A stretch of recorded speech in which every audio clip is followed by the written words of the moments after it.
Welcome to the SFL. I'm Cameron Irvine, lead play-by-play man and commissioner of the First Football eSport League, and this extensive guide will help you find everything you need to get the full SFL experience, or the experience you want. The first step to learning more about the league is on SFL Interactive, the multimedia hub of our website. Head to simulationfl.net and click on the Interactive tab in the menu. Once you're there, create your profile and receive your first 10 points. They'll show up in the upper right-hand corner. Points can be used to pay for anything from player progression to photo galleries and so much more coming soon.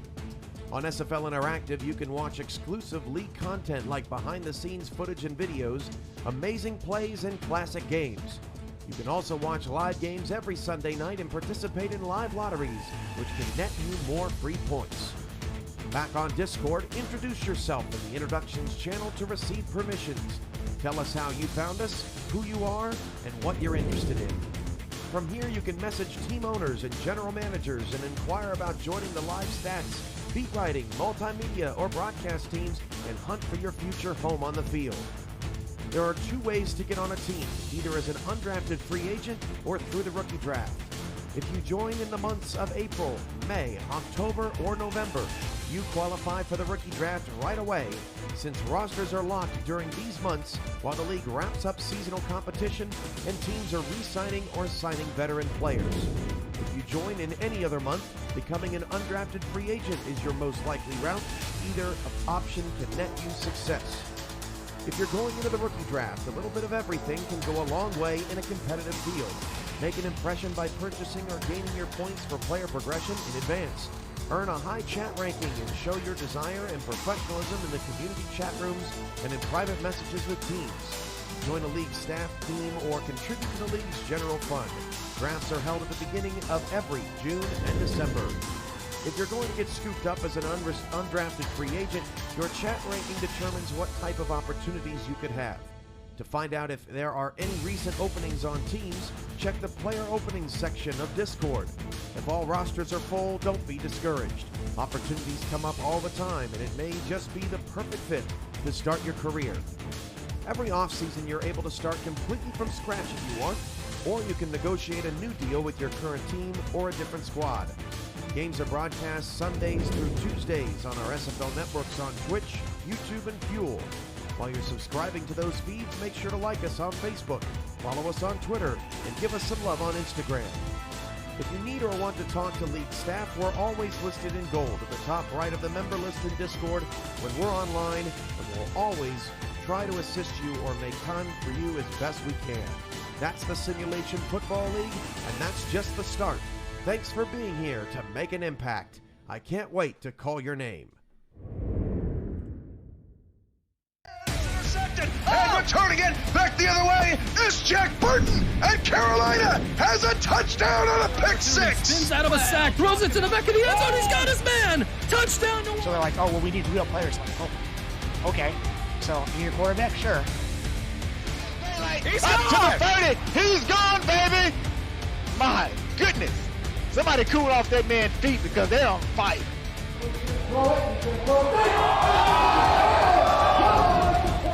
Throw, King wants it all now, and it's caught! Oh! Touchdown, Chicago! Unbelievable play! That's got to be number one this week, and we just got started! People like immersing themselves and all the buildup that goes in, and with that, this is going to explode big time. The SFL Network on YouTube welcomes you to the following presentation of the Simulation Football League.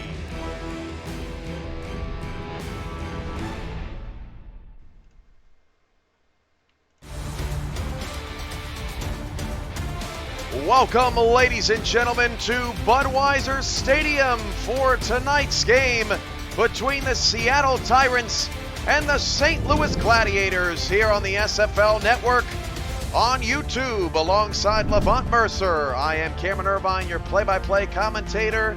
Good afternoon, Levant. Good afternoon. It's great to be here today with you. This is going to be a great game. St. Louis had to wait a couple of extra days to get things going after a delay. They finally get to have their home and season opener. They played Seattle, then Dallas. Extremely tough last year. including taking a win from them. We'll see if St. Louis can capture some early season magic here as we're about to get down to center field for the coin toss. Levant, what do you think about the matchup, and what should we be expecting tonight? You know, last season, both of these teams in their 2 games have put up a total of 167 points altogether. So if there's anything I'm expecting out of this game, it's yet another firefight tonight. Kickoff is next. You're watching the Simulation Football League on YouTube.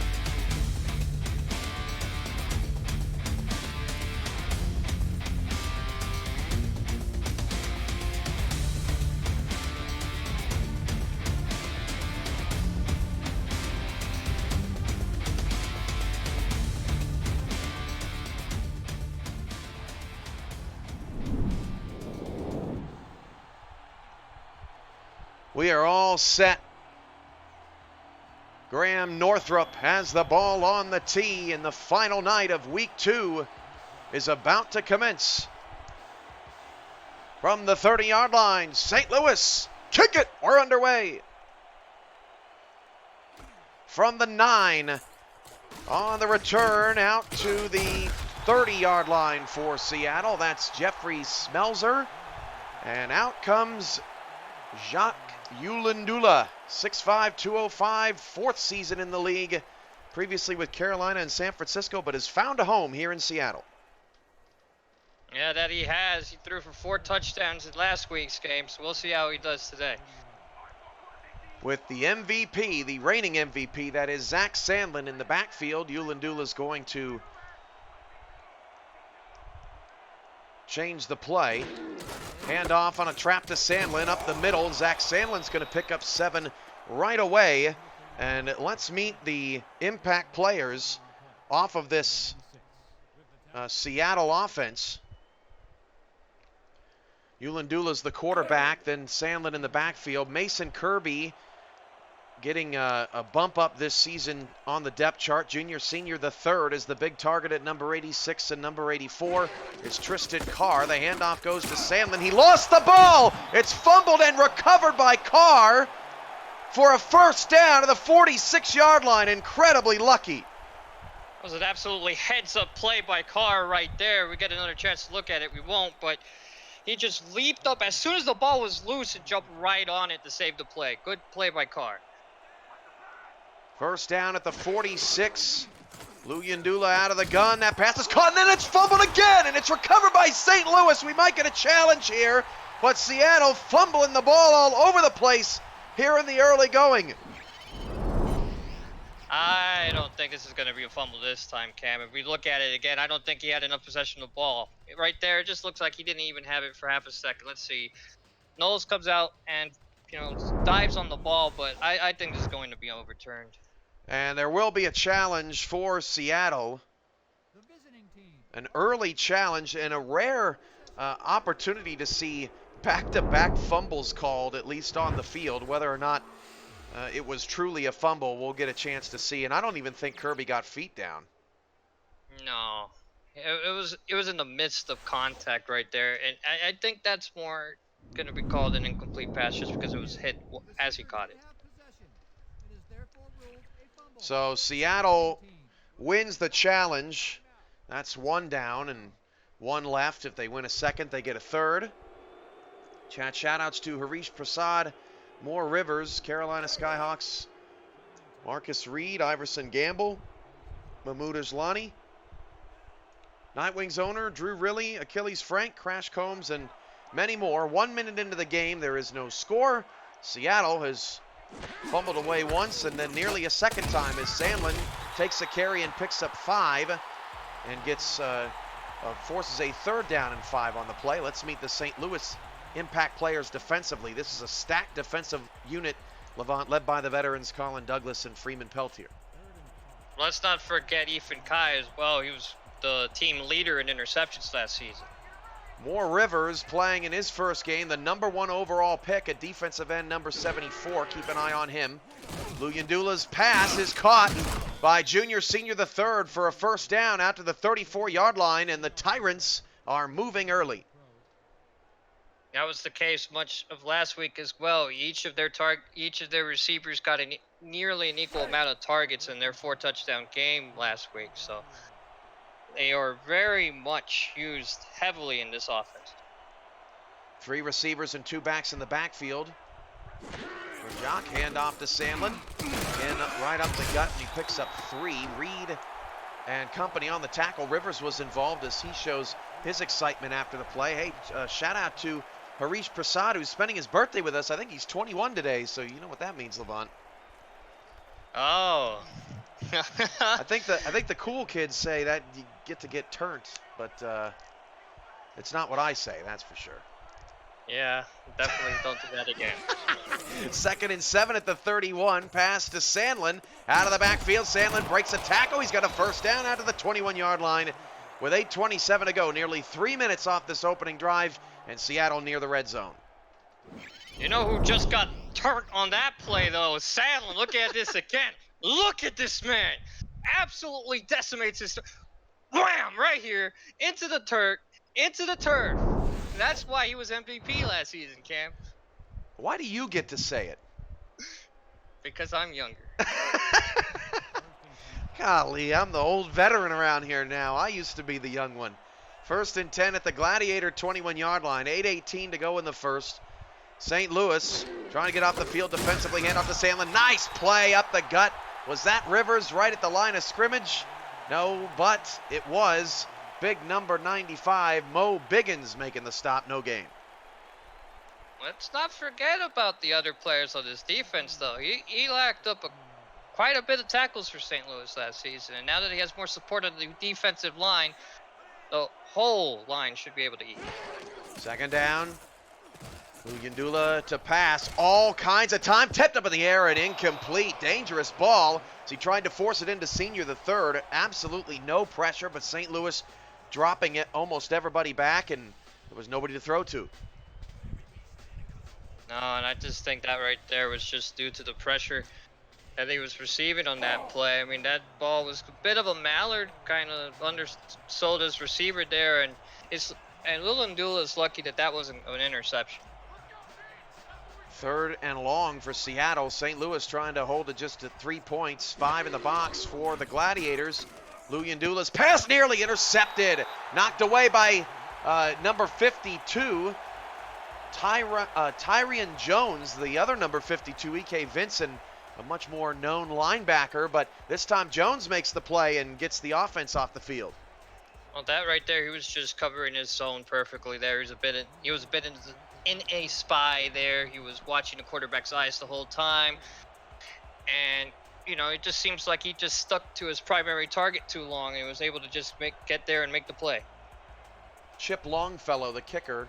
It's a 37-yard kick. And that field goal is good. Another hefty lefty out there. Rest in peace, Jared Lorenzen. As an indoor football fan, sad to hear of his passing this week. But Seattle's up 3-0, and we'll get our first look at the St. Louis offense of the season. It's going to be interesting. They have a week's worth of tape on the Seattle defense. They've also put up a lot of points against them last season. Scored 48 in a 48-59 loss to them in their second meeting last season, so they could put up points for sure. From the 12, this return from Jacob Swaim out to the 30. So now Noah Johns. A lot of people in the offseason thought, well, they'll probably take Johns first at quarterback. They surprised everybody, took Rivers, and then Johns slipped all the way down the draft to 15th or 16th. 15th, sorry about that, but yeah, Johns trying to prove the doubters wrong here today. Swing out to Denzel Diaz, a block missed, got it down the field, but Diaz needed the first one. Vincent on the tackle picks up 5. Another key note about Johns is that in this offseason, a lot of teams either retained their quarterbacks or, sought other options, brought some back from the past as well. So, he fell, but it wasn't because of anything he did. It was just because of what the team's needs were at the time. 2nd and 5 at the 35. 3-0 Seattle early here in St. Louis. First game of a doubleheader. John's pass tipped up in the air and incomplete. Iverson Gamble got in there and feverishly, the coach on Seattle over there on the sideline, making sure everybody knew it was incomplete. 3rd and 5. You know, the team leader in pass deflections last season right there. Iverson Gamble showing great poise and able to recover to get in front of the receiver and knock the ball away. 2 receivers, 1 to either side here for St. Louis. John's trying to avoid going 3 and out on the opening possession. Throws an out route and perfectly executed out of the 41-yard line. That pass is caught by Badir Ajlani, one of the breakout players in the SFL last season. And St. Louis has a first down. That's a brother that he's going against today, and Mahmoud down on the defense out there, so that's going to be a matchup to watch. John's wearing number 12. We'll get to the offensive impact players here in just a moment. 3 receivers for St. Louis, all to the left side as Johns drops to throw, fires short, pass caught by Cody Scott, breaking a tackle, and Scott gets 7 out to the 48-yard line, wrapped up there by Gamble by the end of that play, but Cody Scott makes his first catch of the season, and that brings us to St. Louis's impact players on offense. We've seen Ajlani, Diaz, and Scott on this opening possession. Nick Finch also a scary target. Finch is capable of great acrobatic plays. Every time I've watched St. Louis, he makes a basketball as a catch every. John's pass caught by Ajlani for another first down. So Ajlani working that sideline and moves the chains. And it's interesting, Badir Ajlani still in St. Louis, but his brother Mahmoud Ajlani, as we're going to have yet another challenge from Seattle. His brother Mahmoud Ajlani left or unretired, I should say, and went to Seattle. So a couple of brothers playing today against one another. And let's check to see if this was inbounds. Let's just look at it again right here. Yeah, I think it is. We only need 1 foot down in this league, so I think he's in. I agree with you. This may be a timeout burn by Crash Combs. No! They overturn the call, and Combs goes 2 for 2 on challenges in the opening 5 minutes of this ball game. Wow. And that's a tough break for St. Louis. I don't agree with that call at all. No, but it happens even with replay. I've seen it in other sports too. I don't know what to say. Sometimes you just don't have conclusive evidence. I feel like we had a good angle on it though, but it is what it is. 3rd and 3. They're going to hand it off to Diaz up the middle. Diaz churning the feet, but he's going to be 1 yard short. I think in this junction of the game, St. Louis probably best to just punt it away. E.K. Vincent on the stop. Yeah, there's no need to take a risk here this early in the game. They're just going to need to punt the ball and try again on the next possession. Well, now the offense is out on the field and only 3 down linemen. Look at the mismatch. There's 8 on the line for St. Louis. There's only 3 down linemen. And they don't even go all the way down. Levant on the count. They take the timeout early. And I don't understand that. That's a rookie mistake right there, because he clearly, Johns and the offense had the mismatch on the line there. They could have picked up that first down. I mean, if you've played quarterback in high school and in college, you know that there's a mismatch. You're gonna. I don't really know if that's a rookie mistake or not. I think you would still snap the ball there. So maybe they were just trying to catch them off sides or something. Maybe that was intended. I'm not sure. Good point by John Bond in the chat, saying that maybe Ajlani did not have control of the ball when the foot was down. That's a possibility. He wasn't actually even looking up, was looking at the feet. The return gets out to the 22-yard line by Smelzer, and the Seattle offense back to work after the defense gets a favorable challenge call and forces St. Louis to burn a timeout.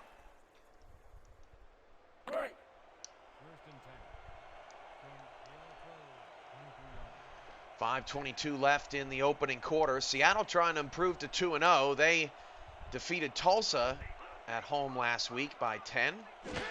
Out of the eye, Lou Yandula's pass caught by Sandlin. Sandlin breaks through a tackle, then a second. Sandlin still churning ahead And Reed once again there to make the stop along with Colin Douglas.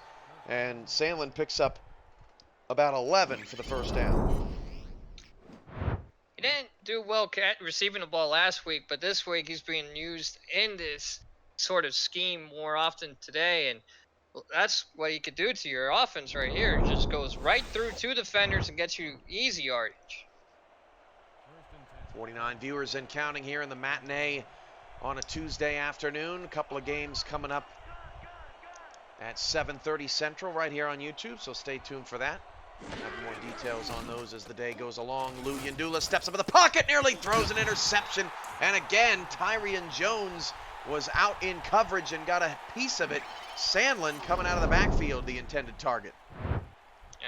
You could just see right there, the pressure was in his face. He had to get the ball away, but I don't know. You see a sea of green, that's just not where the ball's supposed to go. And right there, once again, in that spy, saw that where the quarterback wanted to throw it and was in the perfect spot to knock the ball away. Smelser was actually the intended target. My mistake. 12 and 32, as you actually see both on the screen just then. Smelser going out far side right with Kirby in the slot and Junior Senior the third isolated at the bottom of the screen. 4:46 to go in the first quarter. 2nd and 10. The handoff goes to Sandlin. Sandlin trucks a man, and Douglas not going to let him go. Combo tackle high-low with Reed, but another 8-yard gain for Sandlin makes it 3rd and manageable.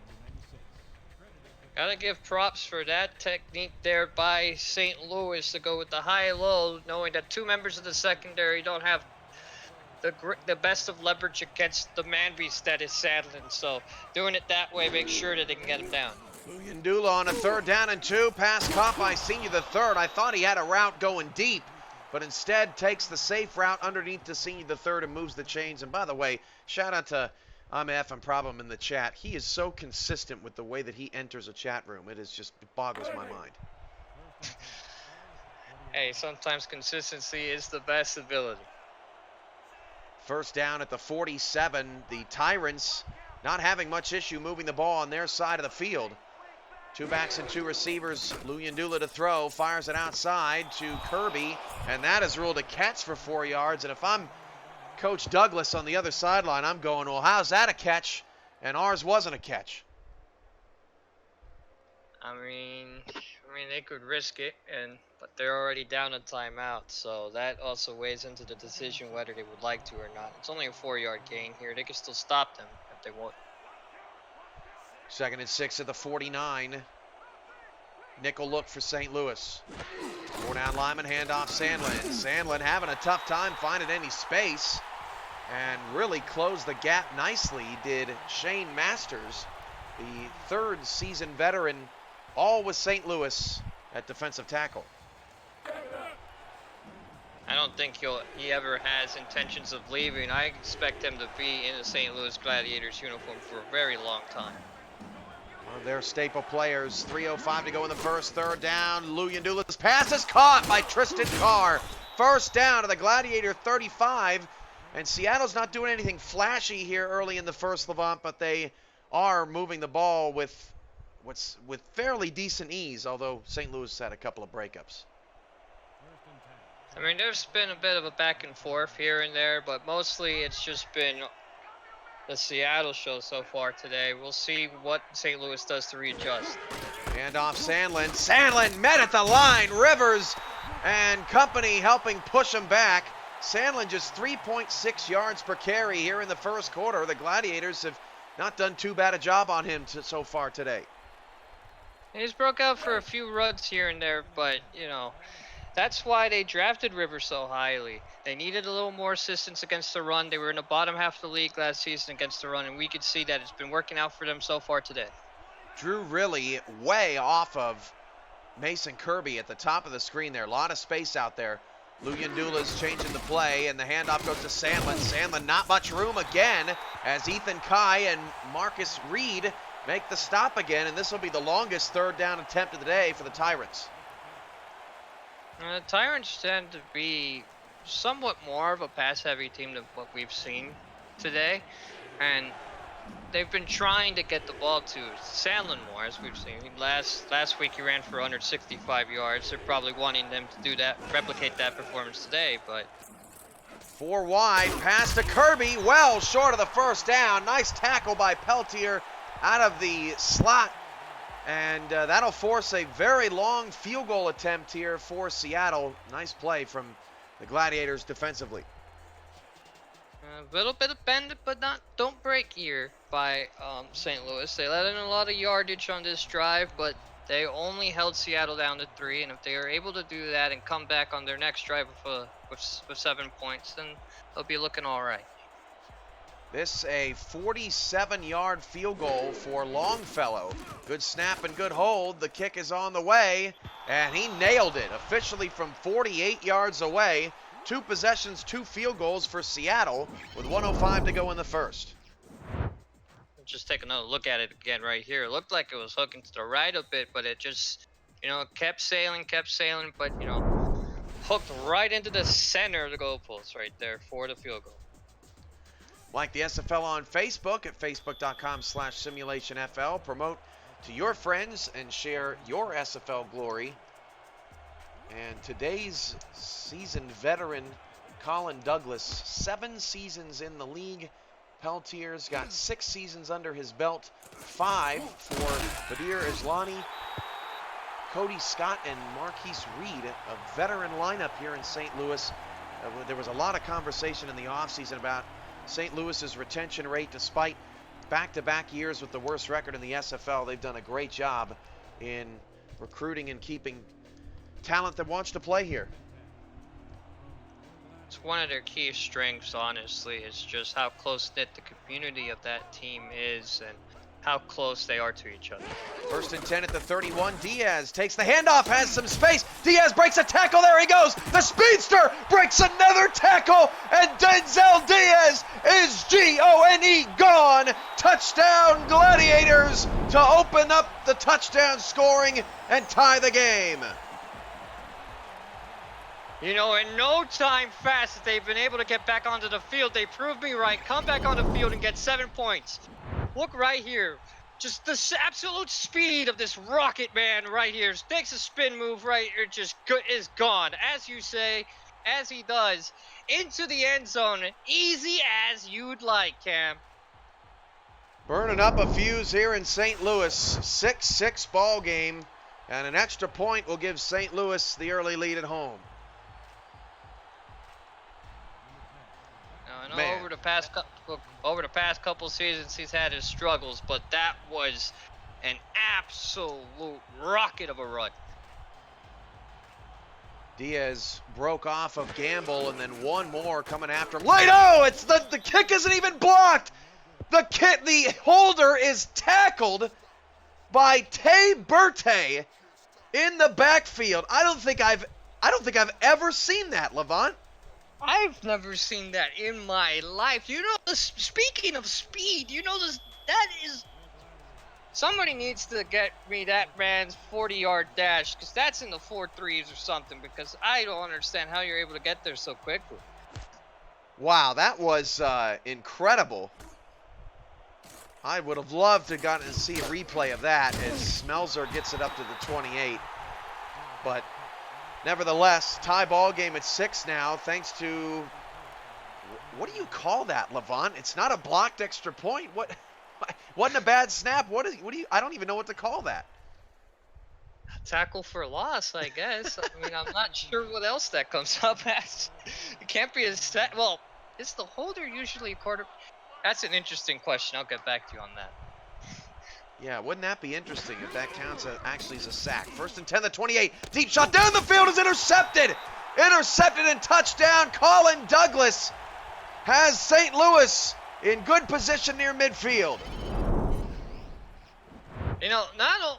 We were just debating about something else. We just didn't look at Colin Douglas going sky high to get that ball right there. I know Louis Andula's been a little erratic today, but that ball was a little undersold and right into the sure hands of Colin Douglas, who, last season dropped a couple picks, so it's good to see him catch one here. Wow, the Gladiators getting some momentum here in the last 20 seconds. Diaz, why not? And he can't pick up anything that time. Wrapped up quickly by Seattle's defense, and let's take a look at their impact players. They've got a bunch led by Aslani and Vasquez in the secondary, and Jukin Rukin and Denzel Maverick up front. Denzel Maverick was actually the league leader in sacks for his position group. As defensive tackle, he's had 17 sacks last season, if I recall correctly. John's pass caught by Aslani. First down to the 29, a pickup of 23 yards. St. Louis's last 3 offensive plays have totaled nearly 100 yards. Well, look how many yards he was in front of Gamble there. Just look at him once again.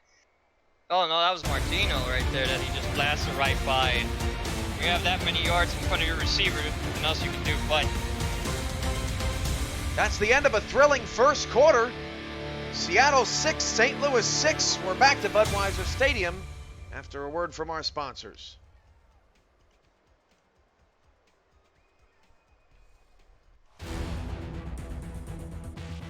Tonight's Simulation Football League broadcast on YouTube is presented by APM Music, Production Music Library and Custom Music House, and brought to you in part by Fuel Beyond Imagination.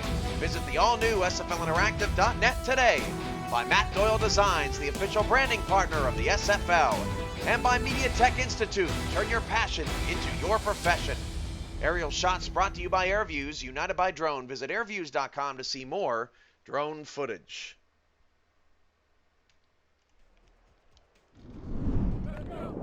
Start of the second quarter in St. Louis.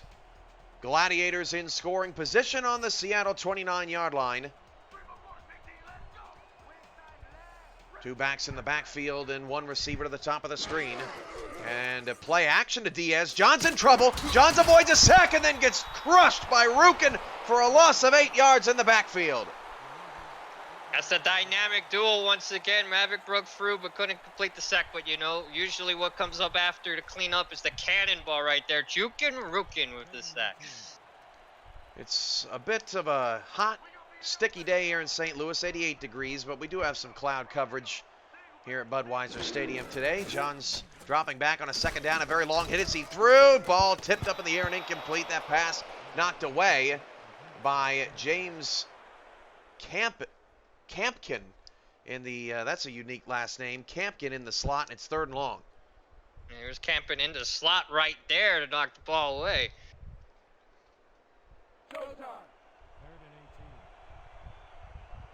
No, not all my puns work, sorry. 3rd and long at the 37. 10:28 to go in the first half. 4 receivers. Johns in trouble, gets it away on a check down to Diaz, and he had a lot of ground to make up. I don't think St. Louis will attempt a field goal from this distance. And that sack from Rukin helps stall the drive after the long pass from Aslani ended the quarter. Irrespective of the score, I feel like the game's been pretty fun so far, however. There's been a lot of action so far today. But no, I don't think they're in field goal range. Kansas Phoenix saying that I'm awful. Man, don't hear that every day. The ball down to the 4-yard line. I think it was because of the way I said something. I don't think he means me as a person. What did I do to you? We get those people in chat from time to time. I wouldn't pay them any mind. Tie game at 6. Nice punt there, down at the 4-yard line. Luyendula with 2 in the backfield. Of course, who would you rather have back there than Zach Sandlin to try to get you out of a jam? Nickel look, the handoff goes to Sandlin, and Sandlin got rid of Ethan Kai, I mean, viciously. An 8-yard pickup out to the 11.5. Absolutely savage hit on Kai by Sandlin there. He just comes up, lowers the shoulder right into, barrels it into his chest. That's why he was MVP last season. Out of the eye, 7 in the box. Oh, offside, free play. Sandlin gonna pick up. Oh, Sandlin gets assassinated at the 15-yard line. That hit brought to you by Drew Riley, and he really nailed him on it, but it's not gonna matter. Neutral zone infraction, number 74. I mean, it was going to be a first down either way, but St. Louis has been showing that they're here to give them a fight.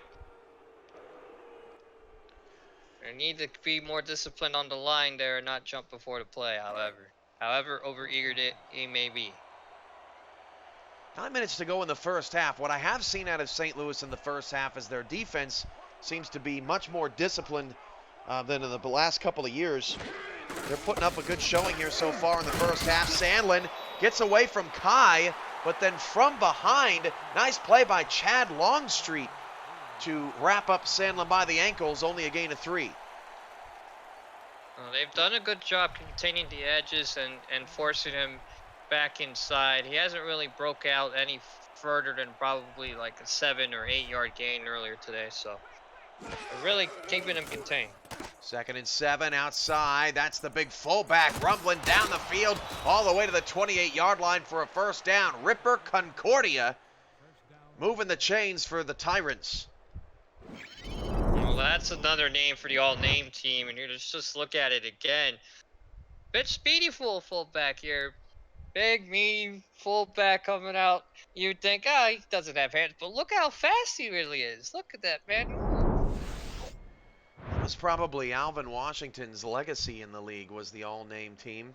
I've always wanted for an all-name team to actually be released by one of the beat writers. Maybe one of the beat writers can figure that out with the full slate of rosters that they have.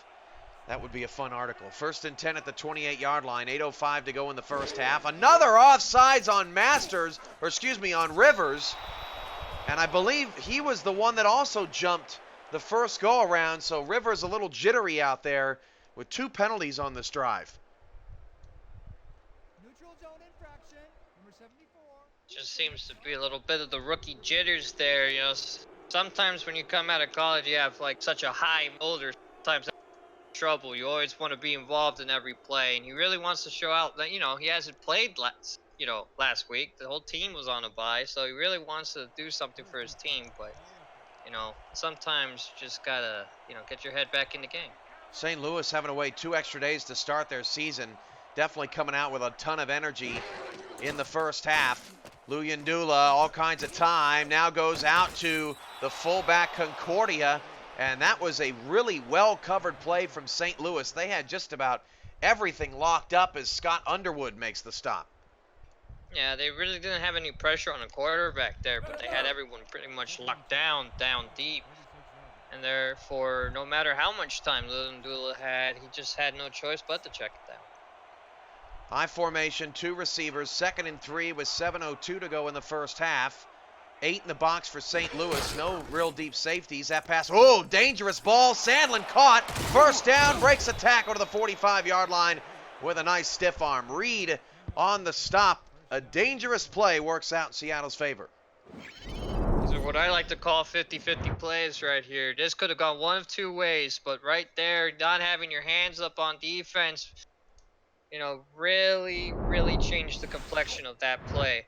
If Rivers was, more aware of the play, was watching where the ball was going, that whole play could have been negated by a deflection or an interception.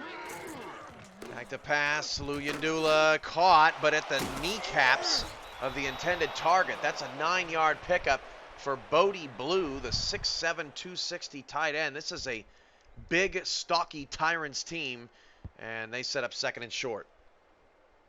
They really do match up very differently against the St. Louis defense. They have at least an average of about 3 inches taller on average than their opponents. Handoff Sandlin, first down, but has not broken a run, I don't think, for more than 11 yards today, but picks up a chain move to the 40.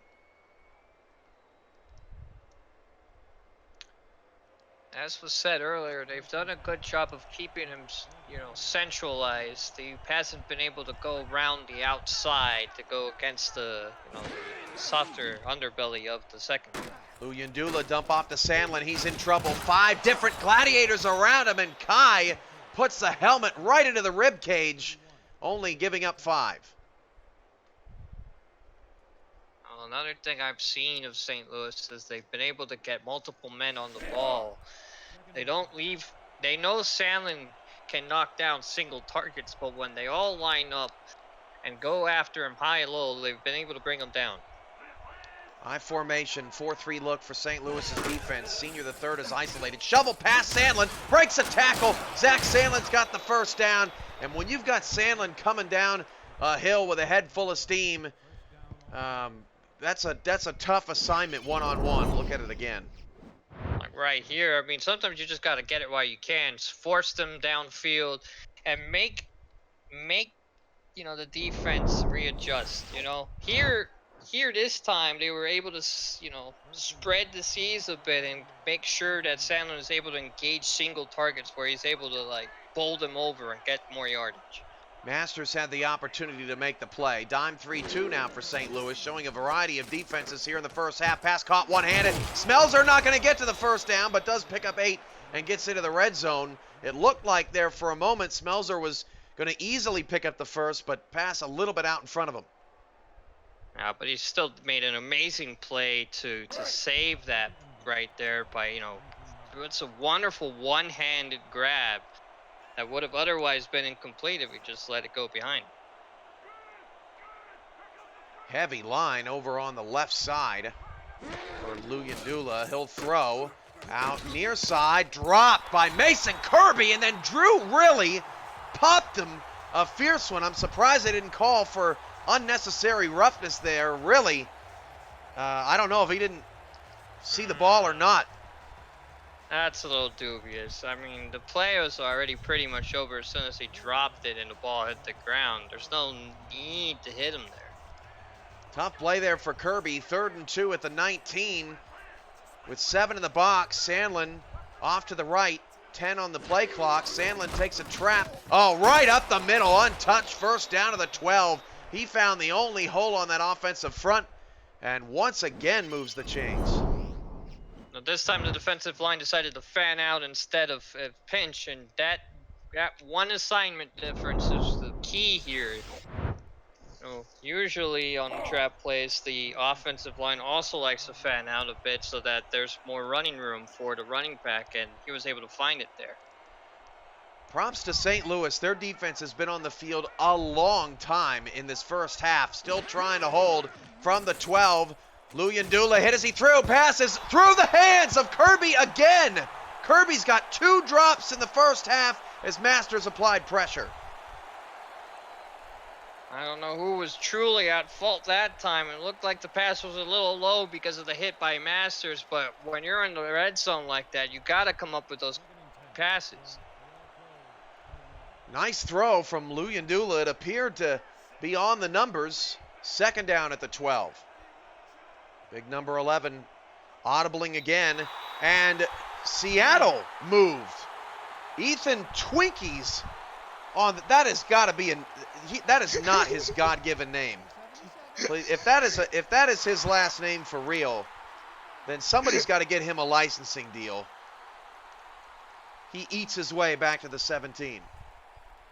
And he also, unfortunately, was the victim on this play.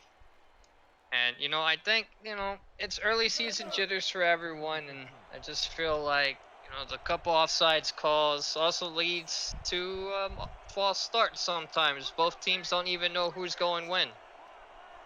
4 receivers now for Luyendula. They've struggled kind of in this formation here so far today, but that pass caught by Smelzer. He's been open all day over the middle of the field, and it'll set up a 3rd and manageable 6 at the 8 with that clock still ticking.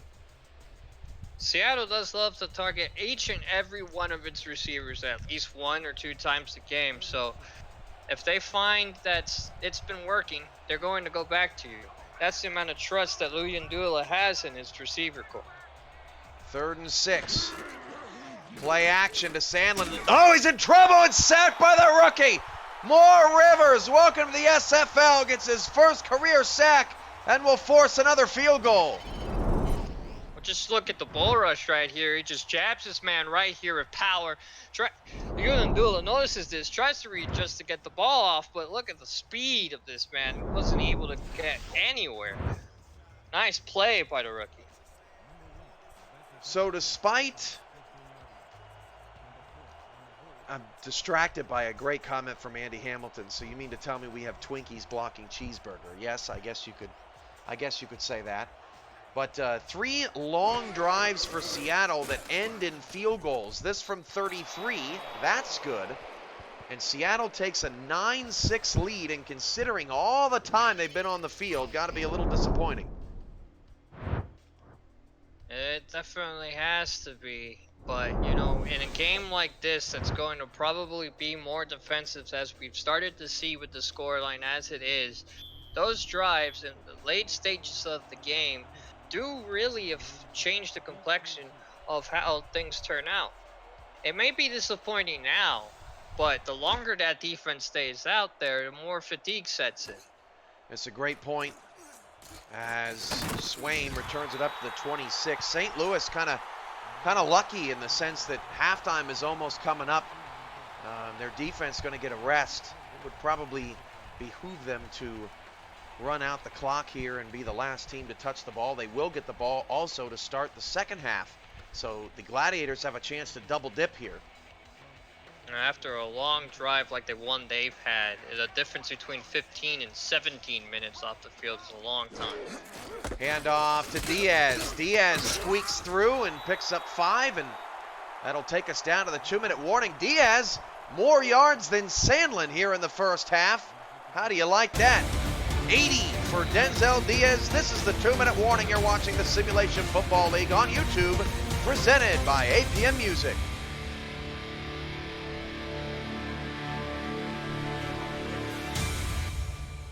Alongside Levant Mercer, I am Cameron Irvine.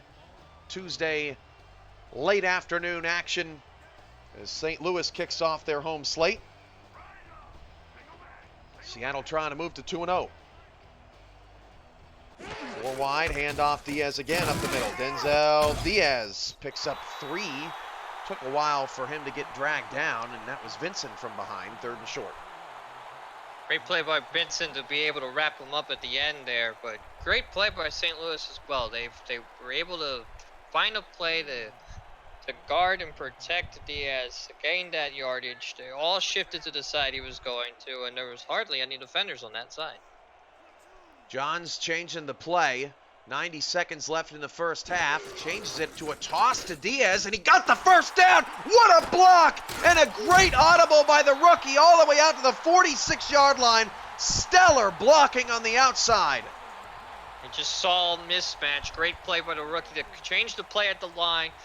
Noticed what the defense was giving him, and that block at the end there for Diaz was really what really sealed the edge there to make sure that he was able to gain the yardage necessary for first down. Tremendous job by the Gladiators up front. Diaz takes another handoff. That's a little surprising. Big wrap up there by Dylan Skinner. Down to 50 seconds to go. Johns rushes up to the line, will throw. Johns now out to Diaz. Diaz has to be getting a little winded. Vincent, nice play. Forces a timeout for the Gladiators to regroup. I think part of the plan was to try to kill as much clock as possible, but if that was really the case, I'm not sure why you're hurrying up there.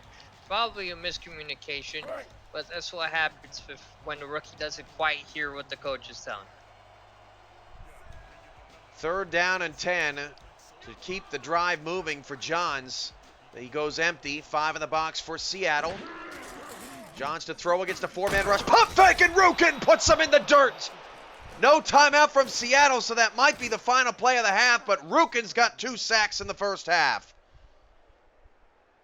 That right there is why you need to get the ball away sooner. I mean, that pump fake may have been more out of panic than out of intention there. Knew he had to get the ball away, but probably pulled it back at the last second and got sacked there by Rukin. They will have to snap it, technically, unless they want to take a penalty. But the return may run out the rest of the clock. They drain it all the way down to 2 seconds. And the return will be the final play of the half. From the 30, Smelzer, not much, up to the 32. And that takes us to halftime, where Seattle has dominated time of possession. Denzel Diaz's big play has the Gladiators in business, but it's the Tyrants up 9-6 at the half. 2K Sports Halftime Report rolling up at the end of this sentence as Coach Douglas and his boys hit the locker room. Let's take a look at the first half stats. Buck 75 for Seattle, buck 35 for St. Louis, but look at that time of possession. I feel like that's going to be the key difference. That big plays turn momentum in games right now by St. Louis, keep them in this game, but they really need to start getting off the field in the second half if they want to try to regain control of this game. That third down conversion rate by Seattle is what keeps them ahead of 66% and 14 minutes of possession. It's one of the few reasons why they're up in this game so far. They've had a bit of a shaky start with a couple takeaways that they need to clean up. As for St. Louis, they really truly haven't done too much wrong. They just need another big play out of Diaz like the one that we see here, where he ran in for a long touchdown. They get another big play or two, we're going to be in for a fun one. The leading receiver in the first half was Zach Sandlin with 44 yards. That's kind of surprising, as no other receiver has been able to have as big of a breakout performance as him thus far. But St. Louis has really done a nice job keeping him contained. Been able to keep him contained in the running game, but they really need to see how they can adjust to cover the flats and still provide enough pressure to the quarterback and in the running game. So it'll be nice to see how they readjust in the second half. Which I believe we're about to get out to. The beautiful Budweiser Stadium here in downtown St. Louis. Smoky 88 degrees outside with just a bit of a light breeze. One of the most unique parts of the stadium is the fact that the suites are actually down the closest seats to the stadium. So St. Louis definitely knows how to take care of their executives.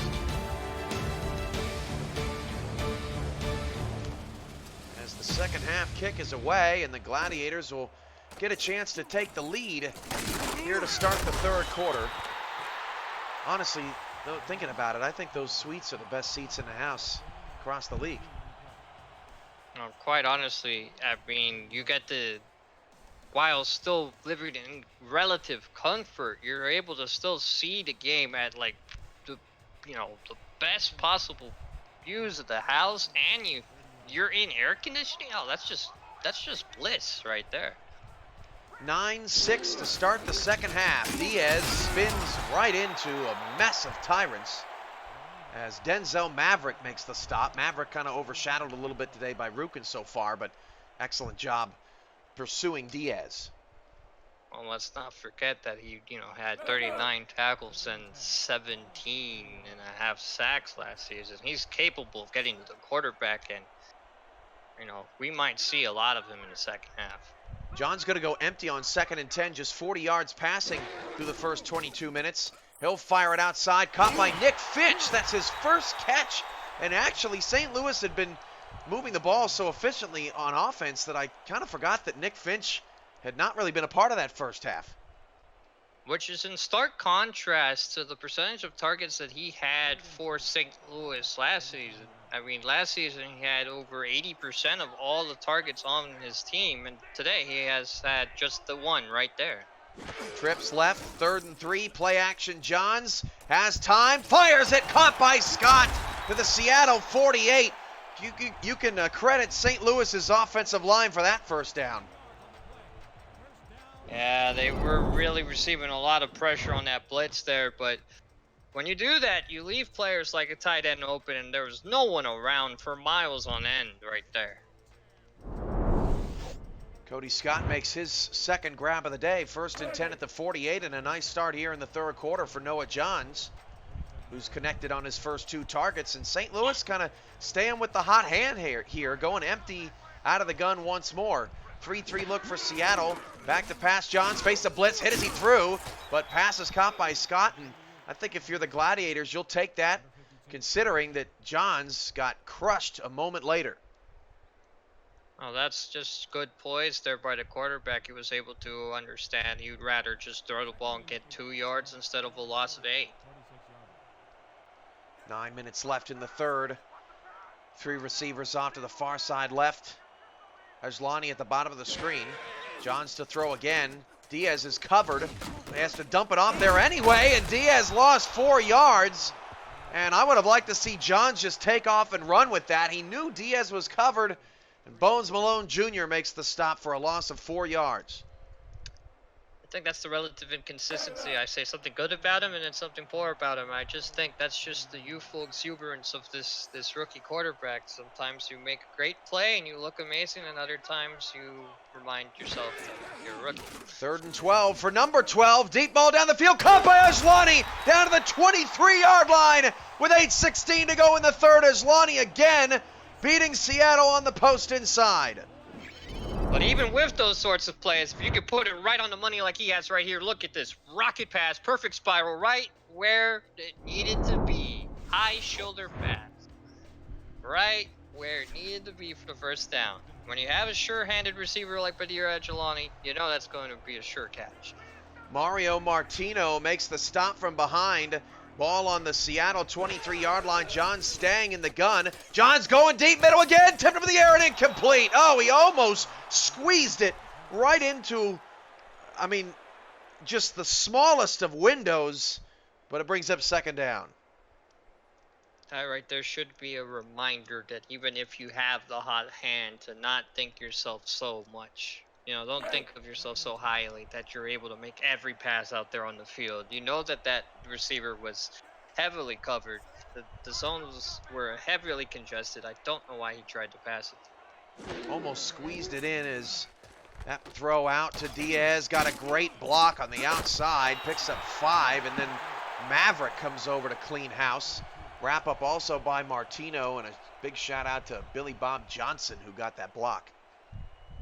Not only the block there, but the great readjustment, the turn on a dime almost by Diaz. It shifted back upfield. So many times in this league, I see someone catch the ball right there and go straight out of bounds because their momentum just takes them there. Great play. 3rd and short for Johns. And Johns looking around for somebody. Everybody covered. He's in trouble. Avoids a sack. Steps up in the pocket. Still on his move. Going to take off and run and get the first down. What a play for Noah Johns. Down to the 10-yard line to avoid pressure and the drive stalling out. That's not something we often see in this league. We've not seen such a great scramble. The whole play was breaking down around him. He was able to find space, saw that there was a gap to run through, and just took it himself for the first down.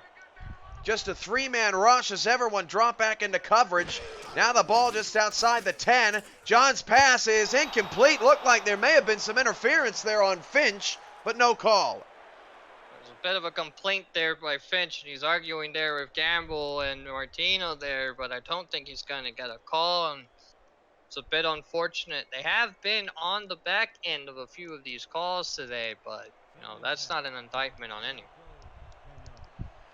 Out of the eye for Johns, who's had a stellar start to the 3rd quarter. Over 4-minute drive, the longest of the day for St. Louis. Diaz breaks a tackle, and Diaz scores his 2nd touchdown of the day. St. Louis back in front. Easy as you'd like. They've been guarding those edges with absolute surgical precision right there. The whole offensive line knows they're on the same page together. They look at that shove right there. They were able to make the line, and the lane for Diaz to get right through for the easy touchdown. So the Gladiators. Go ahead, Levant. He also broke a tackle on the play. I forgot to mention that, but go ahead. Gladiators are 2 touchdowns. That beats 3 field goals any day. And if I were to tell you, Levant, that this defense, which gave up the most points in the league in back-to-back seasons, that this defense halfway through the 3rd quarter will have given up no touchdowns to last season's #1 offense, what would you have told me? I would not have believed you and tried to argue if you tried to bet, try to make wagers that I would have lost and would have had to pay you for by now. But you know.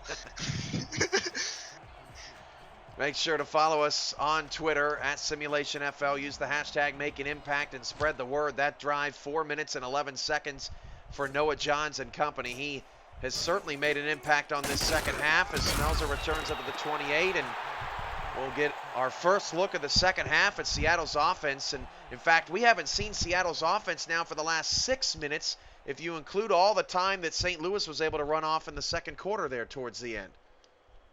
No, they had an advantage of about 7 minutes in the time of possession, but now that's been evened out a bit with this first drive. They're really going to have a productive drive here and march down the field to get some of that advantage back. A great point, Levon, as that pass caught by Sandlin, but his momentum carries him into the backfield. No gain as Drew Riley, who's been very active sideline to sideline, makes the stop on Sandlin. That's been one of the adjustments I wanted to see out of St. Louis in the second half. You see that they've had someone in the cloud flat right there, able to guard those swing passes now. As long as you have someone just spying that zone right there, it's going to be harder to get those swing passes for positive yardage. Junior Senior the third's been quiet. He's at the bottom of the screen running a route, a crossing pattern, and picks up just 3. 3rd and 7, and I guess it gets you some yards. That it does, but it only makes it 3rd in medium, and that's not quite what you expected out of this offense. Like you said, they were first in the league in yardage, and right now they're just not getting down the field as they like. 3rd and 7, Luyendula pump fake, now fires down the middle, caught, nice play. Smelzer has really been stepping up over the middle today. First down to the 44, and there it is again, Levon, another 3rd down conversion. No, right now they're ambling around 70% now for the game, and that's just not something St. Louis wants to see. Over halfway through the quarter now, 138 passing yards for Luyendula with a 68.4 rating. 59 viewers at the moment here on YouTube. 4 receivers, 3 off to Luyendula's left. Ball right in the middle of the field. Looking long for Senior the third, knocked away by Douglas. That's the second time they tried to go deep to Senior the third. The first one was picked, and this one knocked away by 44. I mean, they've been trying to go deep, but right there, when you see that the corner is several yards ahead of your receiver, it's just a clear sign not to throw it there. It's worse when you overthrow your receiver and throw it right at the defender.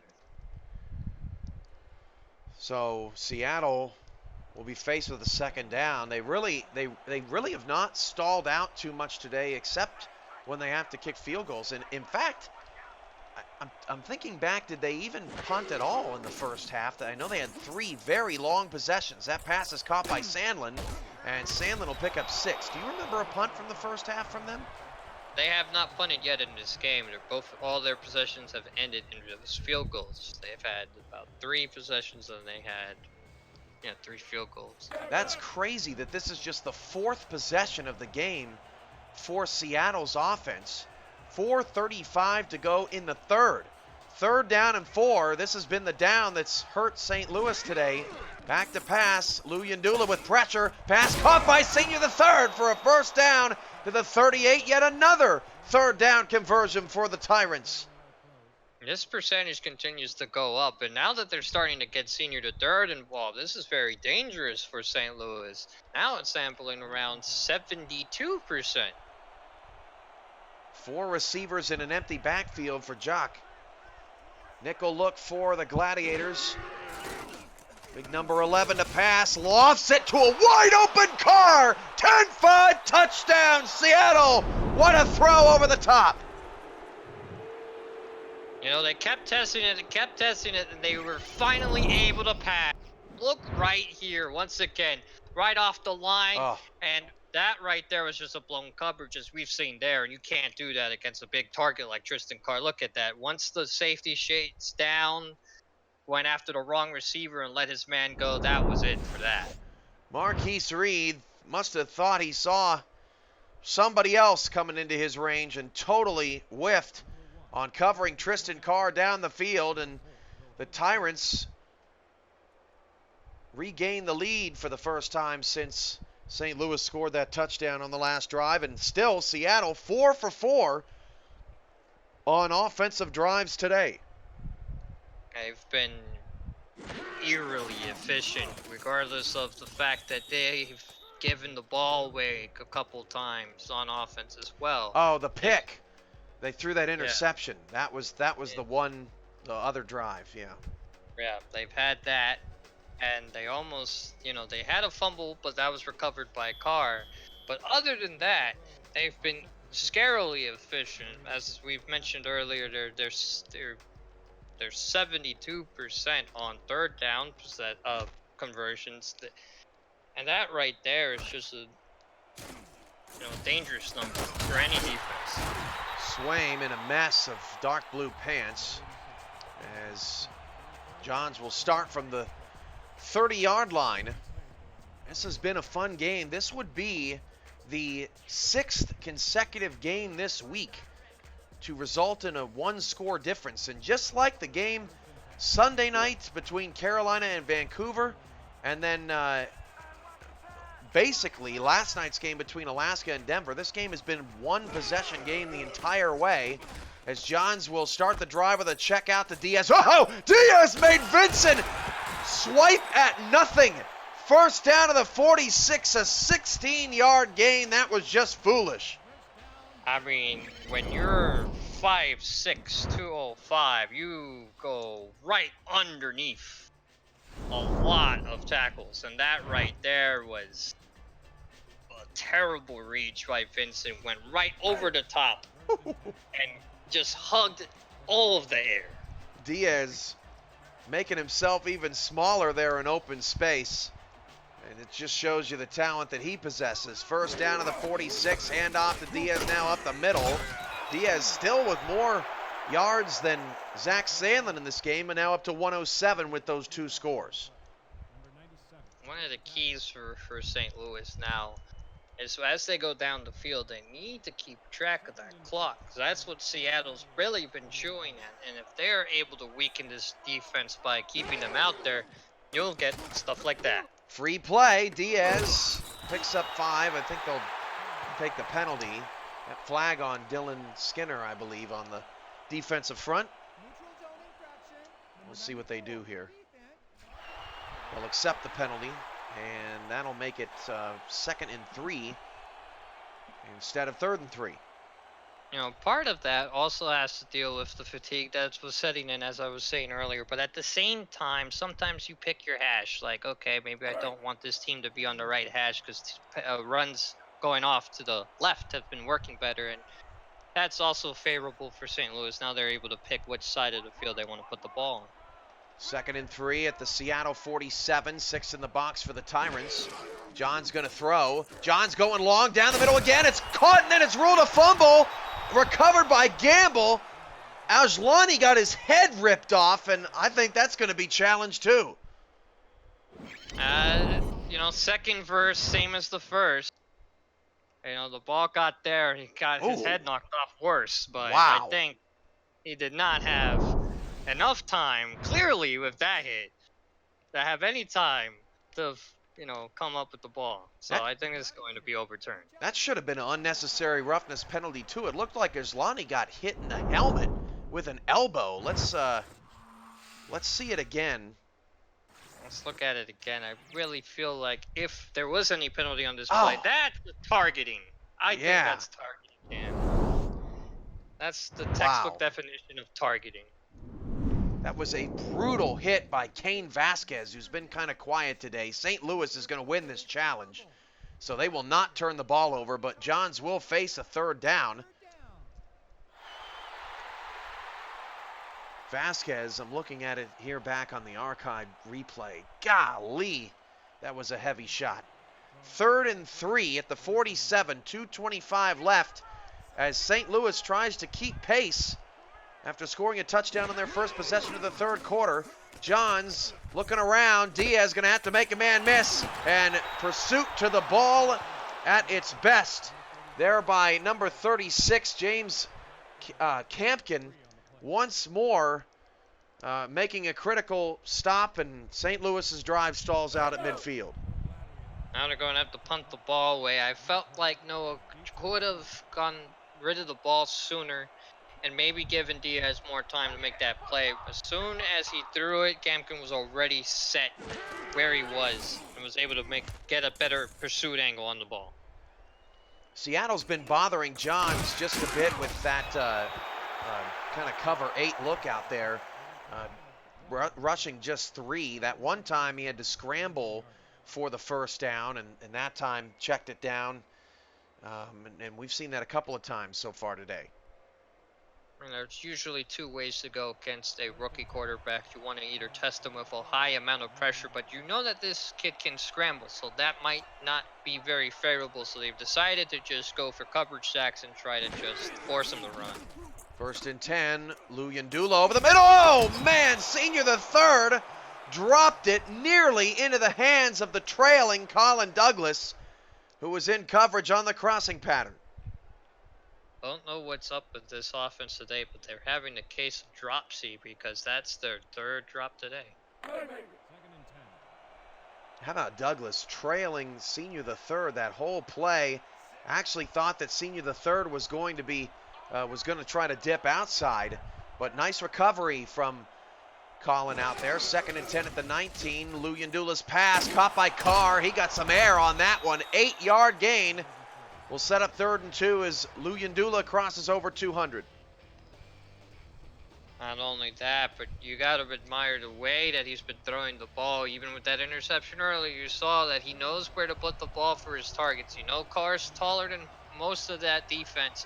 So if you put it high enough, there's only one person that's able to come up with that ball. Sandlin takes a handoff, and we haven't seen him in a long time. And Sandlin, fresh, gets all the way out to the 48 for the first down, his longest run of the day. There's no way anyone could forget the MVP of the league last season. Just look at him again, right here. You forgot that he was in the game? Let me remind you with that right there. Under a minute to go in the 3rd, and once again, Seattle nearing St. Louis territory. This Gladiator defense trying to hold strong against a pretty powerful offense. Up 3. 3 receivers. Hand off Sandlin. Up the middle. Got some great blocks once more. 9-yard pickup. Sandlin starting to eat here at the end of the 3rd quarter. That's what they're going to be relying on the rest of this game. They know that the clock has been favorable for them. They've been, having long drives down the field. And now that the defense is getting tired, Sandlin is going to have a field day if they're not able to stop him here. Hand off Sandlin, got the first down, although he's looking just a bit gassed. Gets it out to the Gladiator 40, and that's going to end the 3rd quarter of play. Another nail-biter here in week 2 of SFL action. Seattle 16, St. Louis 13. We'll be back in a moment. This is the SFL Network on YouTube.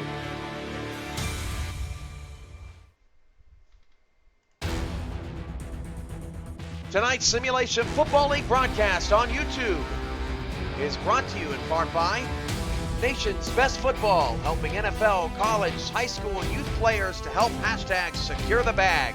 By ScoreStream, official live scoring app of the SFL. By Sector 6, custom esports jerseys and apparel in the exclusive SFL shop provider. And by Spygo, dedicated to the craft of audio. Aerial shots brought to you by AirViews, United by Drone. Visit airviews.com to see more drone footage.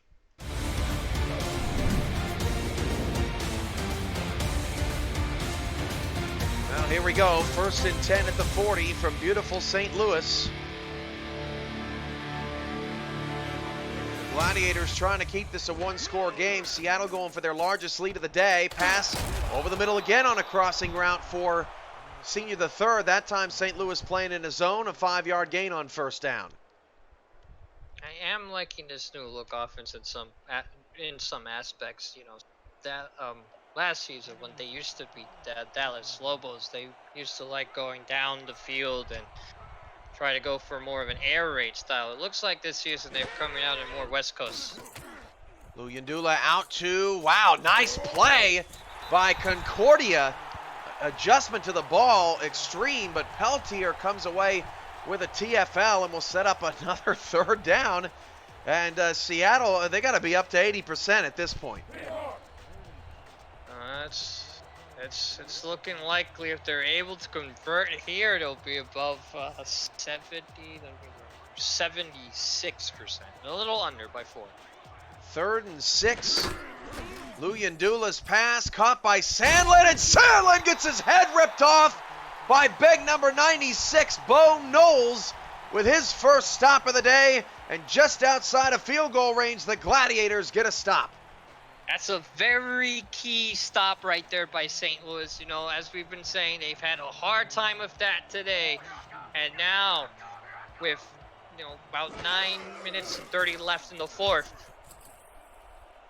you'll be well poised to do some damage. This punt's going to fall out of bounds at the 14, so not the best punt there from Geronimo Coffins.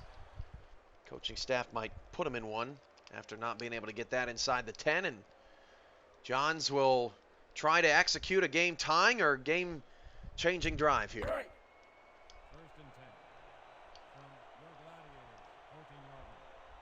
They've been pretty efficient themselves today.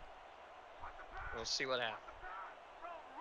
4 receivers, 3 off the left side, 9:28 to go. Handoff Diaz, and it wouldn't have mattered if he spun or didn't spin. There was no room as Vincent makes the stop, and Seattle here, since St. Louis scored that touchdown, have bottled up Diaz pretty nice. Yeah, he was a Pro Bowler last season with good reason. He was able to get that tackle for loss there very quick and in a hurry. Diaz takes a handoff off the right side, and now the pressure's going to be on Johns. Only a 2-yard pickup. Mario Martino with another stop. And this is a critical play for Johns. He's like that post Oslani. Yeah, he's been targeting that all day. I feel like he needs to start going to Finch, highlighted here on the bottom of your screen. The trips bunch. An extremely quiet game for Nick Finch. Johns to throw, 3-man rush again, steps up in the pocket, deep ball down the field, caught by Finch, and the defender lost him. That was Gamble. Finch down the field, 30, Nick Finch, 20, no one gonna catch him. Touchdown, St. Louis, they're back in front. I'm taking Tony Romo's job with that one. Look at that, called it right now. Look at this, Finch with the juke move down the field, down the sideline. He goes for the score right as we called it, Cam.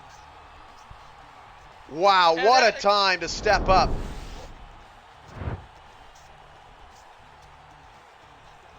Absolutely unbelievable. There was one man to beat. He swerved them with absolutely picture-perfect route running there. In the middle of the play, the pass was still in the air as he was making that cut, juked his defender, and ran down the field for the score. I haven't seen that in a long time. Extra point is good, and a shout out to Noah Johns, his first career passing touchdown. So congrats to the rookie, and he does it in the clutchest of moments on a 3rd down and 9 from his own 15. An 85-yard touchdown to Nick Finch. Busts the game open and puts the Glads up 4.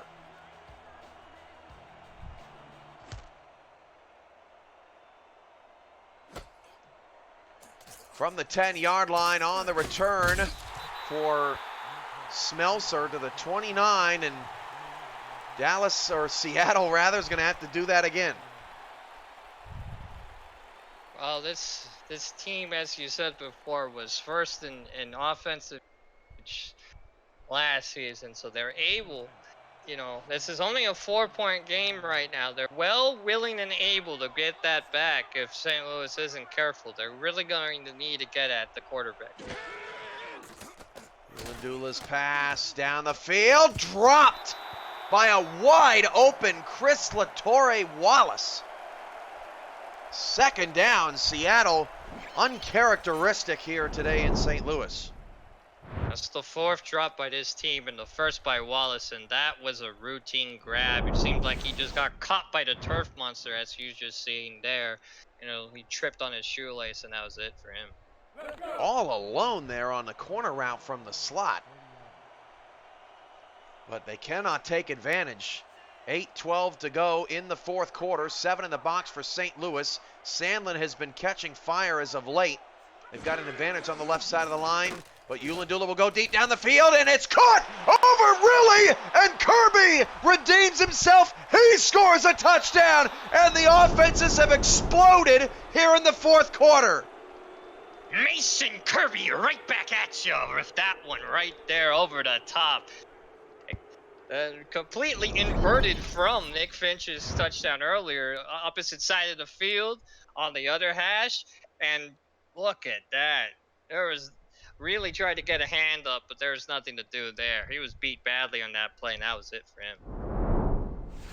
So Kirby on the second play of the drive puts Seattle back in front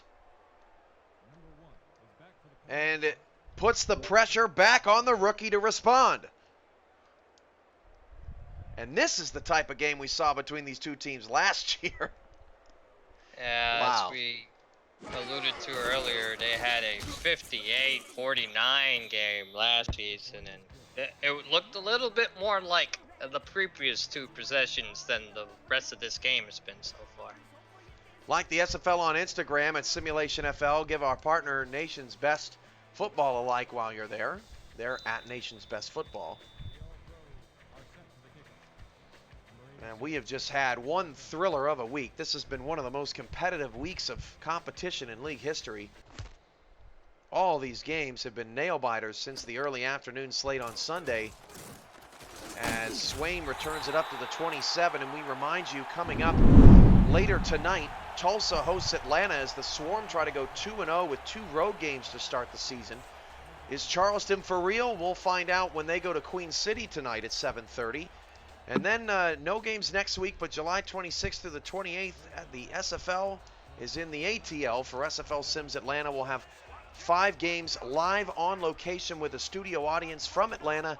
And then we'll have 4 games as normal on Sunday afternoon, split up into some doubleheader times. There goes Diaz! Diaz past midfield, got a block! Diaz 30, 25, down to the 19-yard line for a first down. A $1.62 for Diaz. What an amazing play by Diaz right here. Look at how once again, though, they're like centurions out there, these gladiators. They all out in front of him. Look at that block right there. Seals the edge. If only Finch was able to get his hands on Campbell, this could have been a score, but I can understand if he was afraid of the block in the back. So I can see both sides of that. But great play by St. Louis and Denzel Diaz, who's been having a stellar day today. Iverson Gamble's having a tough 4th quarter. He got up after he got blocked and saw Diaz run right past him. Maverick beats his man with ease off the line and drops Diaz for a loss of 1. That's just the absolute just power, grace, and just absolute damage this man could provide off the line. Gets right off the center in 1 second and gets in the backfield. That's scary. They're going to hand it off to Diaz one more time. He's got some blockers out on the right side, a little bit gassed. Picks up 6. Combo tackle made by E.K. Vinson and Bones Malone Jr. Sets up another critical 3rd down for Johns to convert. What they're going to need here is they're going to need to spread this defense wide open and try to give it back to Diaz. And right now it seems like they're well poised to do that. They have 3 on the top of your screen. 3rd and 5 at the 15. Johns drops to throw, steps into the pocket, fires far side. Oh, nice play in the slot. James Campkin, what a game he's having.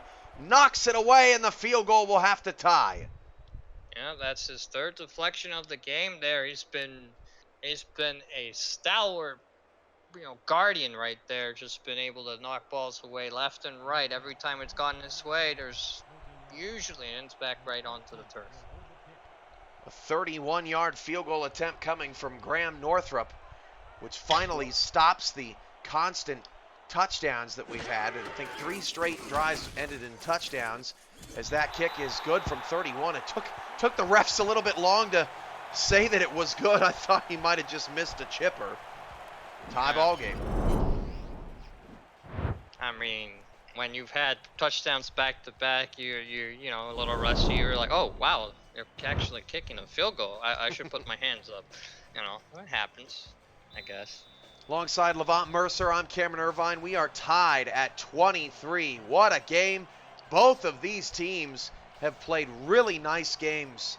Not a lot you can say about either team that has been deficient. Both passing and rushing have been solid, and we've had some defensive highlights on both sides of the ball, on defensive line and in the secondary.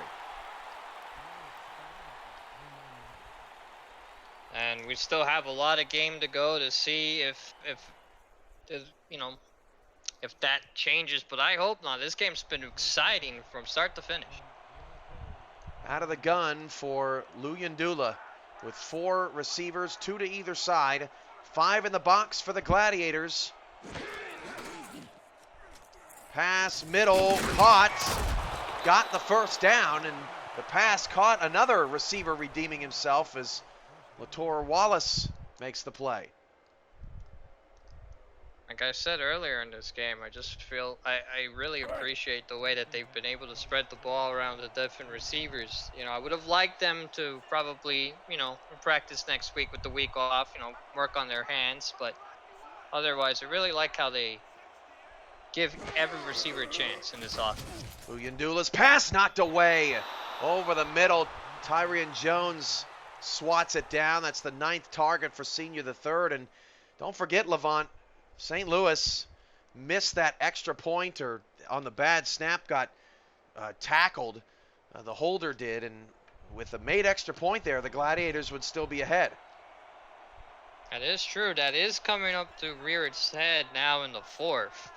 I still never got confirmation what that was, regarded as, whether that's a sack or a tackle for loss, but okay. 5:41 to go. Pass caught by senior the 3rd. They're back into St. Louis territory halfway through the 4th quarter. And here, just surgical precision, looking down the field, going through his progression, sees just enough of a window to get into his receiver. Great job by Luyendula there on that pass play. Junior senior the 3rd now. We've got him mic'd up in our ears saying, can we run the ball now? Let's get Sandlin going. Out of the nickel, we'll see if they do just that. Nope, Luyendula going to throw again. That pass caught by Kirby, and the receivers are in crunch time, stepping up, making catches all over the field. That's the 3rd different receiver in the last 3 plays to make a catch, 2nd and 1.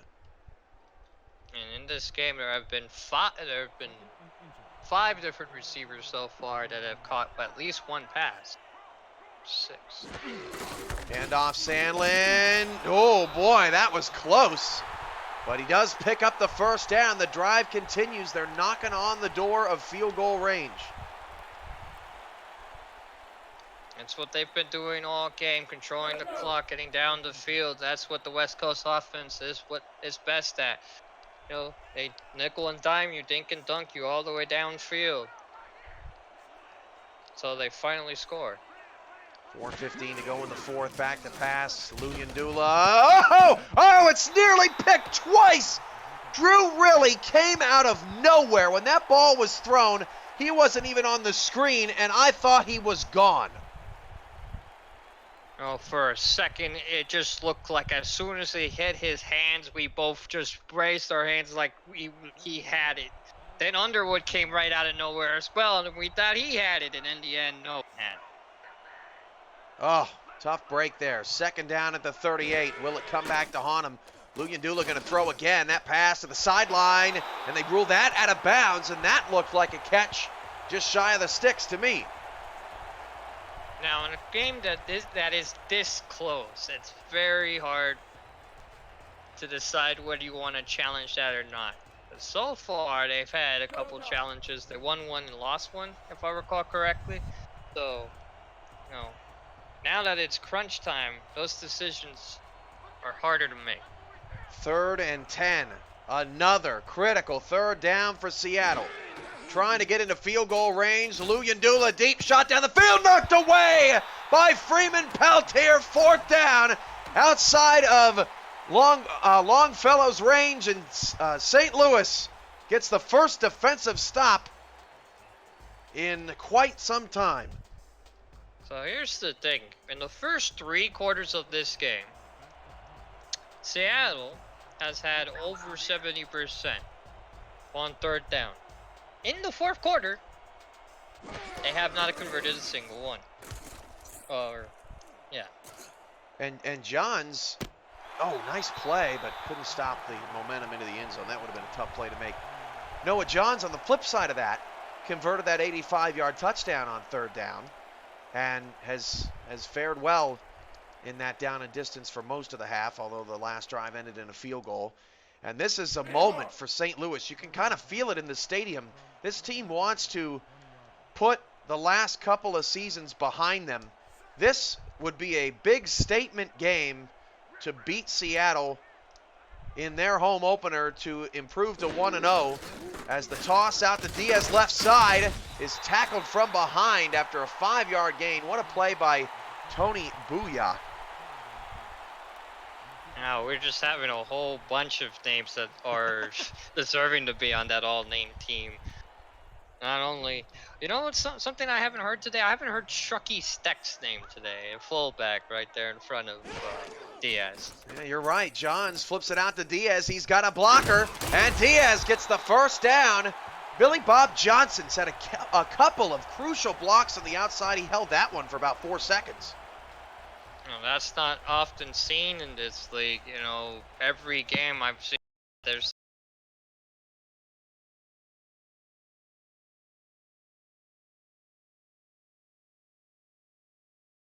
so 3 minutes to go. 1st and 10 at the 31. Diaz loses a yard. No huddle. 2nd and 11 at the 30. As that pass is caught down to midfield by Badira Jlani, smacked down by Kane Vasquez, but it's good enough for a 1st down.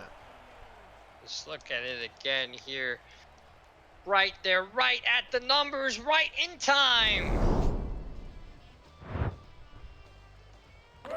2.5 to play, and St. Louis is about 20 yards away from field goal range to potentially win the ball game. They need to drain more clock to do that, though. And Diaz lost a bunch of yards. That was Campkin again in the backfield. Extremely impressive performance. Diaz has put in some work today, and he gets some help from his teammate. That brings us to the 2-minute warning. We're all tied up. St. Louis trying to drive down the field for the win. You're watching the SFL Network on YouTube, presented by APM Music.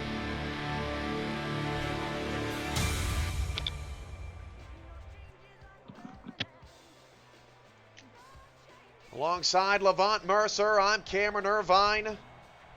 More SFL action coming up today, and if it's anything like the rest of the week, should be some awesome games to come. 4 wide, handoff Diaz. Diaz going nowhere. Seattle takes a timeout. No, they don't take a timeout. I thought for sure they would. Now it's 3rd and 12 for St. Louis. That's a bit of a risk that could go one of 2 ways. This game can go to overtime. They got to stop here, but they have to keep them out of field goal range, or that decision will look silly in hindsight. Johns got to throw. 1.5 to go. Johns back to pass. Johns going long to Finch. It is incomplete, and Seattle gets a stop and saves all 3 timeouts. The decision not to take one pays off. And it was a bit of a gamble there, but look here again. Iverson gambled there with nice. The pass deflection in time. Right in front of the receiver, knocks it away. Great play. Didn't like the run there after the 2-minute warning. It seemed like Diaz before the 2-minute warning was a little gassed, and he didn't have much to give on those last couple.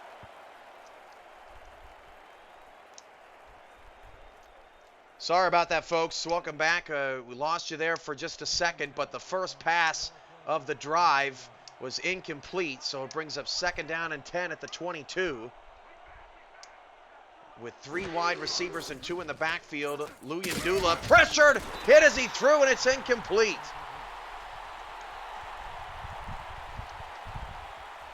There was just a critical play by St. Louis, getting downfield and just getting at the quarterback in time right there. Punched right through the center, right through the guard, and right towards the quarterback. 3rd and 10, back-to-back incompletions for Seattle to start the drive. They have not wasted any time off this clock. St. Louis could get the ball back here. Luyendula's going long and is caught by Senior the third in traffic at the 42. They're rushing to the line. Down to a minute to play. Luyendula trying to play clutch down the middle. It's overthrown, and Kai had his chance at an interception, and he dropped it. That's been the case for everyone today. Seattle's had a couple drops on offense, but St. Louis has let quite a few interceptions slip through their hands. 2nd down at the 42-yard line. They are about 25 yards away from field goal range right now. 4 receivers, all 3 timeouts. Luyendula flips it out to Sandlin. Sandlin going nowhere fast, and he couldn't get out of bounds, forcing a timeout. Stellar play on the outside made by Peltier to force Seattle to burn one of their 3 left. That's crunch time now for Seattle. They've been able to convert a couple of 3rd downs all day long until the 4th, but this is time for them now to snap out of it. 3rd and 10. They converted the last 3rd down. Play action. In a bit of trouble. Floats it down the field. Caught by Kirby. Down to the 43-yard line. They're choosing not to call any of their timeouts remaining. Luyendula quickly up to the line. Gonna throw again. Over to Sandlin inside the 40 and out of bounds at the 38-yard line. Clutch. They've still only used 1 timeout on this drive. They have 30 seconds left and 2 left. They've stopped the clock going out of bounds. I have not really seen many times in this league a team be as efficient in a 2-minute drill as this team has so far on this one. Back-to-back 3rd down and 10 conversions. Luyendula's throw to the outside, caught by Senior the third. They mark him short of the 1st down with 26 seconds left. That could be a critical call. Well, the time is still stopped. They're able to now open up their playbook. They could even run if they want to, use one of their timeouts. All they need to do now is just play it safe, in my opinion, and just get the 1st down and just stop the clock again. Sandlin's alone in the backfield. St. Louis showing pressure. Back off, rush 4. Luyendula's pass is incomplete! And now, what do you do if you're Seattle? Do you attempt a 50-yarder for the win? But if you miss, you give St. Louis stellar field position? Or do you punt and play defense? I would go for it on 4th and 1. I wouldn't do any of those things. I would actually go for it on 4th and 1. That's a great point, actually. And they're going to kick it. But I agree with you, Levon. I think that's what they should have done. But they're going to go for a 50-yard field goal here. This would put them in front. And the kick from 50 is no good. Wide right. And St. Louis will take over on their own 40. And that right here is why I felt like with 2 timeouts, you could have just gone for it on 4th and 1. Instead, they kick it, and it had what appears to be the difference, but it just did not come off the foot right, and that was shanked all the way right. That was a wobbler, no doubt. And I think with Zach Sandlin back there, you need 1 yard. Man, this game has kind of turned on its head there just in the last 10 seconds. Now Noah Johns, the rookie, could be the hero for the Gladiators in a new era. He's dropping back and going deep, and the pass is almost intercepted by Gamble. Finch was buried down the field in blanket coverage, incomplete pass. And that time they just shaded the coverage all the way to the right this time. There was no way for Finch to ever come up with that ball. There were 3 defenders in that zone. That was just a dangerous pass by Johns there.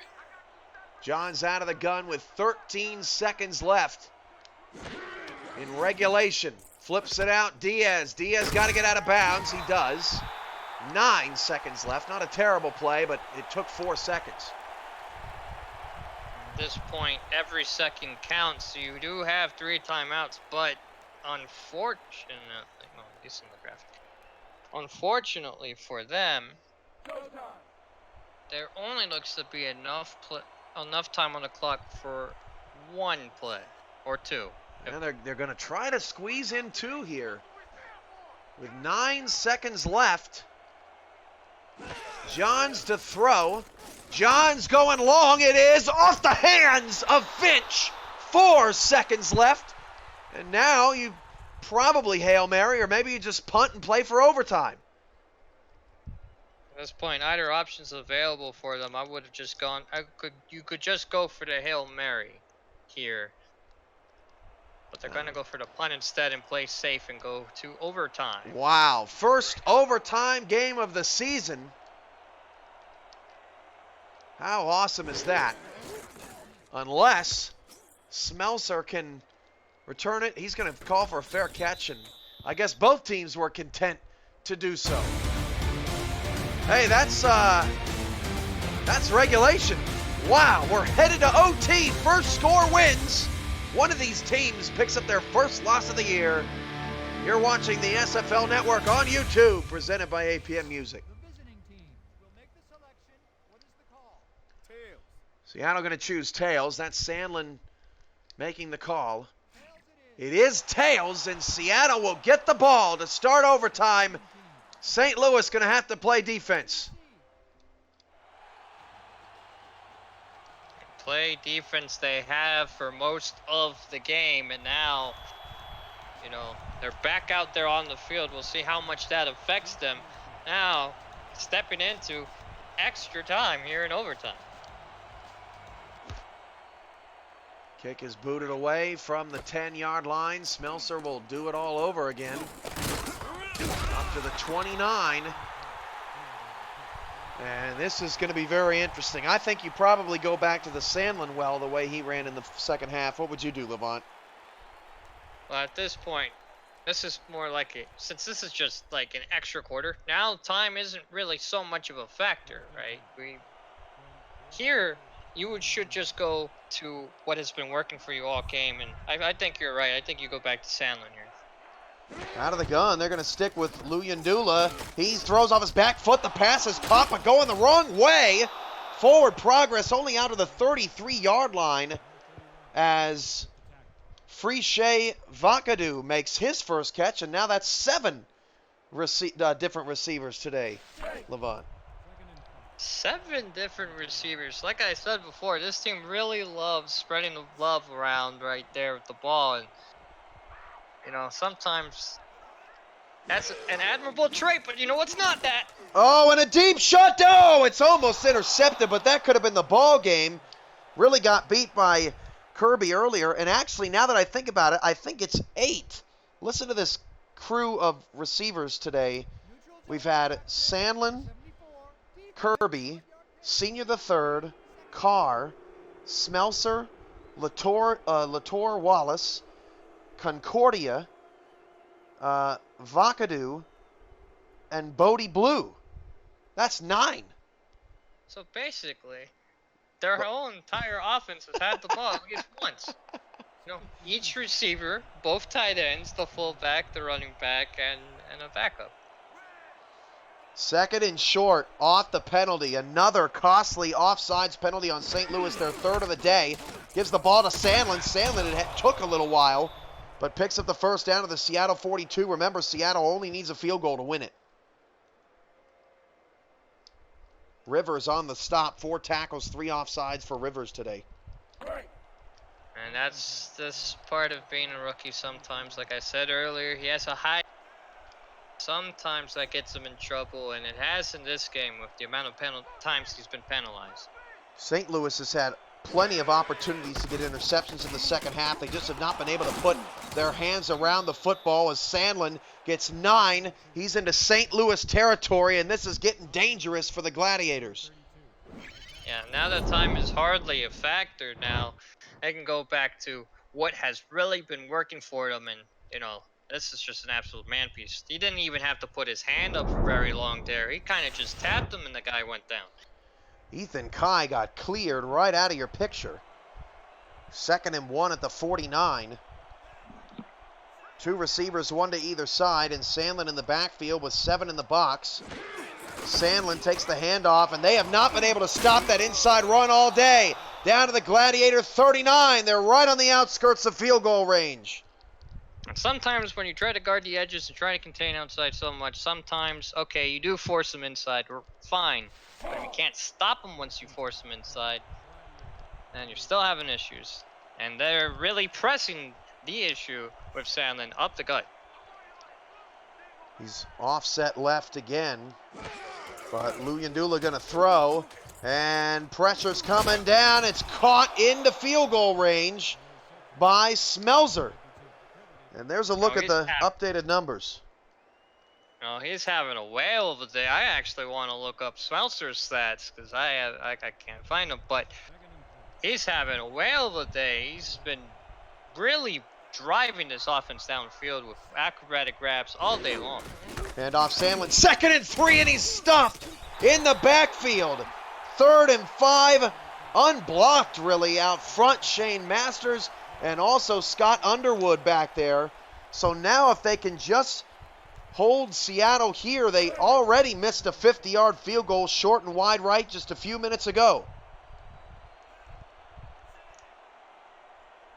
3rd and 5 out of the eye. St. Louis needs a stop. There's a mismatch over the left side of the field, but they go after Sandlin. They do get the stop on Sandlin, and they can either go for it on 4th and 1 or try the 47-yarder. What would you do, Levant? Once again, I feel like they need to go for it on 4th and 1, and then once again, they decide to kick. They're trusting Chip Longfellow. We've seen Mason Kirby redeem himself. We've seen Wallace redeem himself. Can Chip Longfellow redeem himself for the win from 47? The kick is good, and Seattle wins the game in overtime and improves to 2-0 despite a tremendous effort from St. Louis all day long as that ball nearly drifted wide right, but stays true, and St. Louis drops the heartbreaker.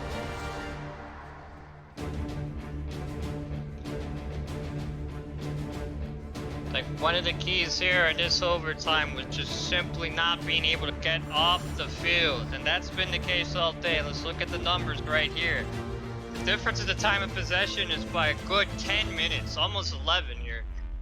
The stats otherwise don't tell the whole story, however. Even with that one turnover, this game has been close throughout.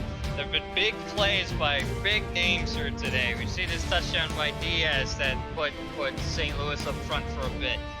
You know, this game has had it all, and we've had a whale of a time here in the booth, Cam. Any thoughts of your own? Just a wild game. I always love when overtime games happen in the first set of games. Really puts the pressure on SFL headquarters, but I think my impression is that these two teams look like they're going to have very successful seasons. And St. Louis, I think that's the most complete game. Yes, their defense had a tough time getting off the field, but they made a lot of crucial plays defensively too. I think that's the first game in a long time that St. Louis really looked like a complete football team. And I think the better days are ahead for this franchise. I mean, truly, I thought it was one heck of a performance. Really was. Look at this play right here, the one that would call. They really did. And Last season, he was very much a focal point of this team. Now, a little more subdued, but, you know, still making big plays for them.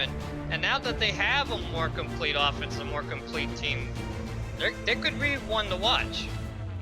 Yeah, Johns is going to have to figure out how to get Finch going a little bit more. He finishes with 92 yards and a touchdown, but almost all of that was on that 85-yard touchdown. Diaz was sensational today, $170 and 2 scores against a Seattle defense that really did not give up a ton of yards on the ground last week against Tulsa. No. What a catch there, my goodness. One of the keys that I think Seattle really needs to work on for next week is, you know, well, not next week, but 2 weeks from now, and they have a lot of time to do it, is they're going to need to be more sure with their catches. They've dropped a couple key passes today. They had a great game on, you know, third down and other situations, but they really need to contain and control the ball better. Your player of the game is Jacques Luyendula, 36 of 54, 367 yards, 2 touchdowns to the QBR of 90.6. Don't forget, coming up next at 7:30, Atlanta takes on Tulsa. Charleston meets Queen City. And for Levant Mercer, I'm Cameron Irvine and all of our crew here in St. Louis. Good night, everybody, and stay tuned for other action around the league. See ya.